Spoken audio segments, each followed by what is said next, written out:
I grew up out in the country and still live out 10 miles outside of Saluda, out on a farm, a Guernsey farm.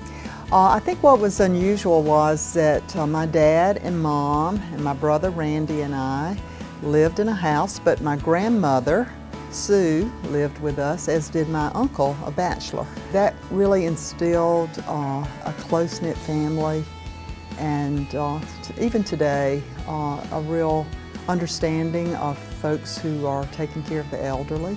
I learned to love the outside, I love nature. People would be surprised to know that I was the 1972 National Guernsey Queen.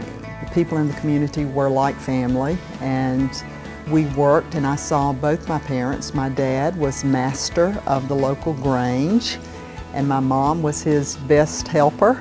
And I watched them do things always to help the community be a better place, whether it was out painting everybody's mailbox or installing a picnic table along the highway so that people could stop back in those days to have a meal. Daddy went from being master of the Grange to running for the House of Representatives for Saluda County, and I was a little girl in second grade when he campaigned, and I went with him every chance I could get to knock on doors. Her family is very community-minded. That's carried on through her children. They get very involved where they are. Her church, her community, her family, she is like the epitome, in my opinion, of what this ward is. I was in the third grade then when he took office and took his oath of office. Secretary of State O. Frank Thornton gave my dad the oath in the basement of the State House.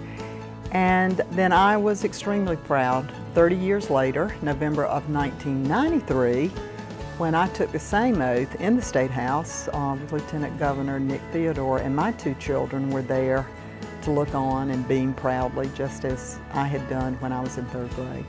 Well, Molly's had a lifetime of contribution to not only the education community, but to the community throughout the state. Because education is obviously a statewide issue, and she spent a lot of time going around the state promoting public education. I would hope that my legacy would be that she tried to make the world a better place.